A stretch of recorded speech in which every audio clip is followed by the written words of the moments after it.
So it's kind of like you're being fed information that you're supposed to memorize and then regurgitate. When you're in college, you read that information and you get to offer your own insight. So your own perspective, your own thoughts about it. And so it's actually a whole different experience. I would stay in school for the rest of my life if I could, and I didn't have to pay bills and pay for food for my kids and stuff like that. But it's fun, it's exciting. It's like you learn about yourself as you're learning about other people and their experiences.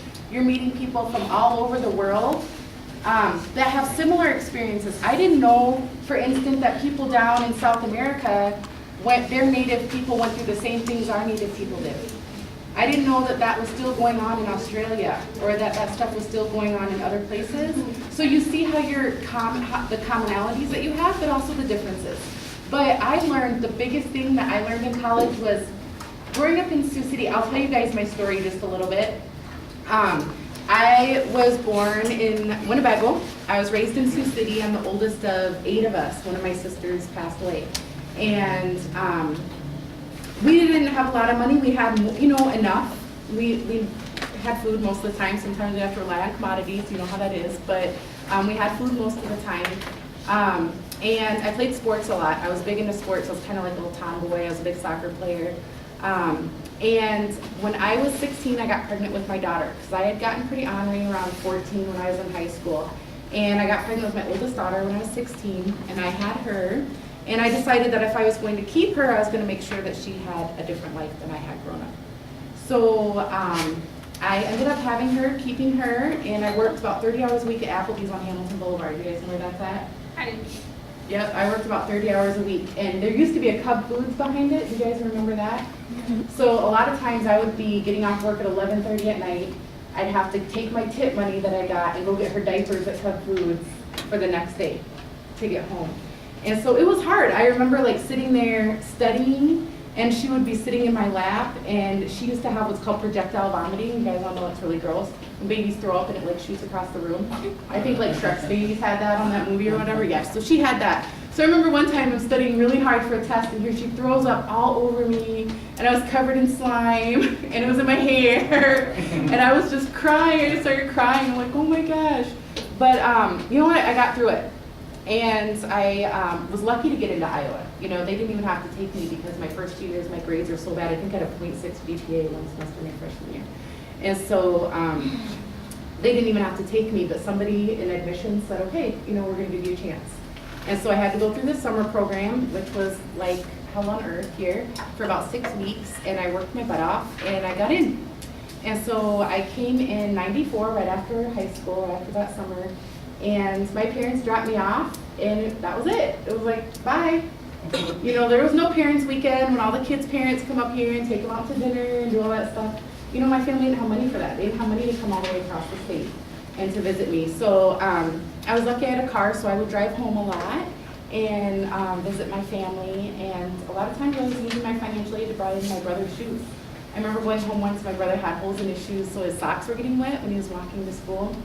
So I bought him a pair of shoes and sent them to him. So that was kind of just the way it was. That's a reality. And it's not just mine. It's how it is for a lot of Indians here, and a lot of non-Indians too.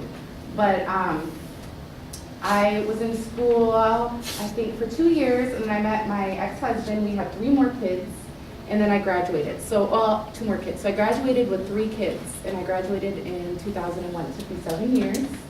And when I graduated, my parents weren't here to be at my graduation. It was me and my kids. So, things are just a little bit different for us sometimes. You just kind of got to do stuff on your own. And they were proud of me. My dad was so proud of me. My mom too. They used to, say how proud they were, but they just couldn't be there, when I needed them to be there. Since then, both my parents have passed away. My dad died in 2005. My mom was killed in a car accident in 2007. And that left my youngest brothers were 13 at the time, so they're orphans. So they're at Boys Town right now. They're graduating this year. It's their senior year. So, I basically have raised all my brothers and sisters, and I'm basically the mom of my family, the matriarch of our family.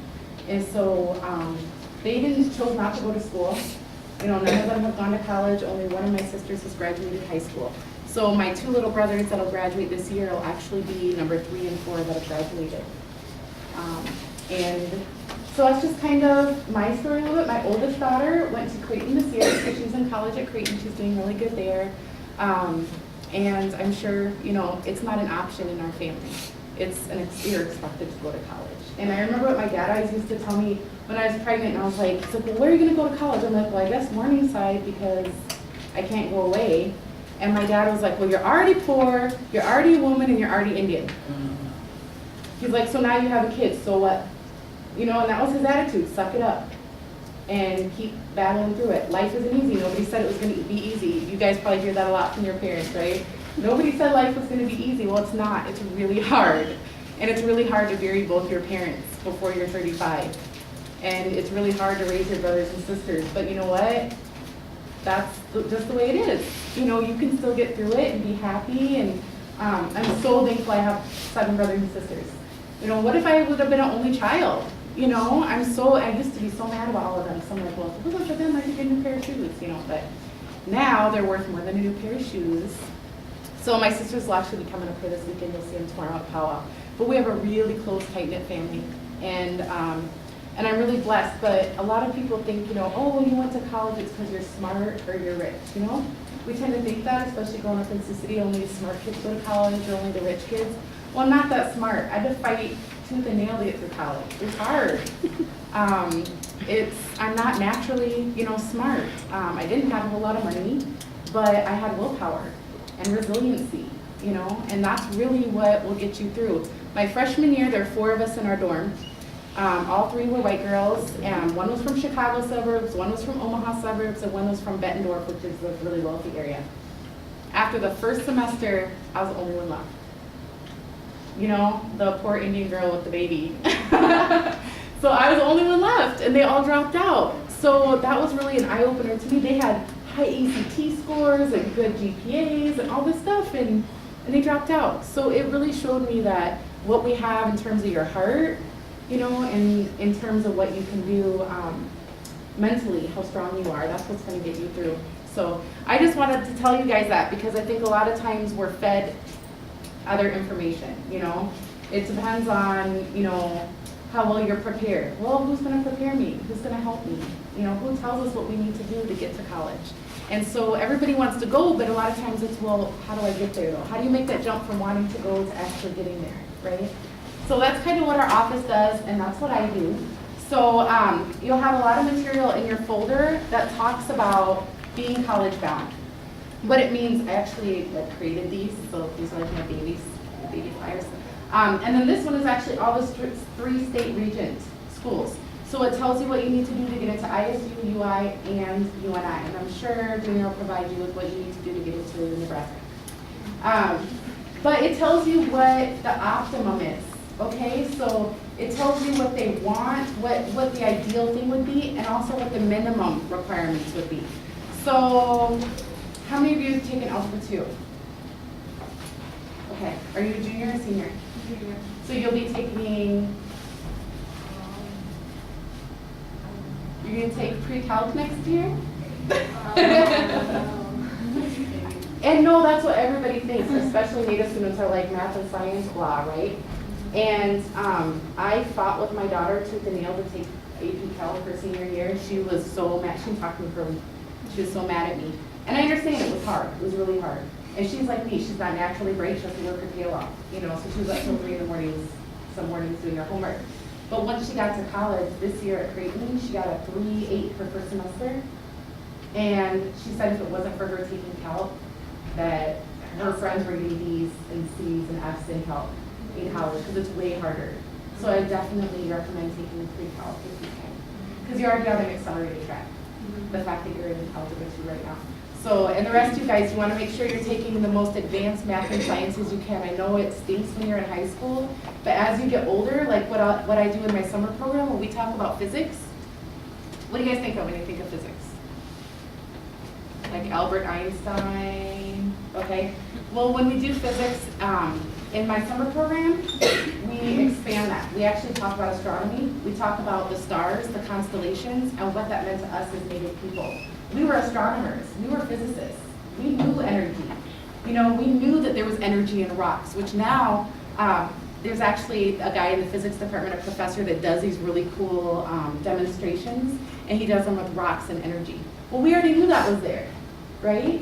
And so just recently they discovered, astronomers from NASA discovered that there is this black matter that's in the universe, right? That's out in the universe, that is in our DNA as well. It's in our physical construct. It's stardust. Well, we know we come from the stars, right? I don't know if everybody's heard these stories, but there's stories of us coming from the stars. We have the same physical makeup in us that's in star matter. So that's stuff we've already known, you know, if we listen to those stories. So that's the kind of stuff that I try and do, is relate, like medicine. Like our medicines, 80% of the pharmacy, when you go to the pharmacy to get medicine, over 80% of those drugs came from us. We already had. So these pharmaceutical companies have been able to monopolize off of that and make things better, you know, in some ways. But in some ways, we already have those medicines. So we know that if you're sick, there's certain things you can take if we know that, or if we're still trying to learn it. I'm still trying to learn. I didn't grow up knowing this stuff. I've been trying to learn it. So like that little tea plant, that little tea rose I was telling you guys about.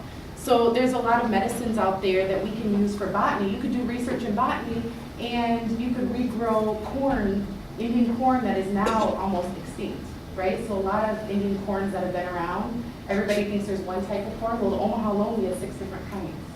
Nobody grows that anymore. So a lot of those things we need to bring back, because what's happening is like Monsanto with that corn that you buy, that yellow corn, it's genetically modified. It's junk. It doesn't even have nutrients in it, compared to our Indian corn that was medicine. It was good for you, okay? So all these things, you can put an Indian spin on it, right? But you have to have this educational background in high school to get to college to be able to put your own spin on things and your own way of looking at things. And you can do whatever you want. You don't have to just concentrate on their program. You can make it your own program in college. Okay, you can make it really specific. So if there's something you're really passionate about, and you're like, oh, I could never do that for a job, I bet you'd be surprised. Okay? So that's it. That's my whole little spiel. There's some stuff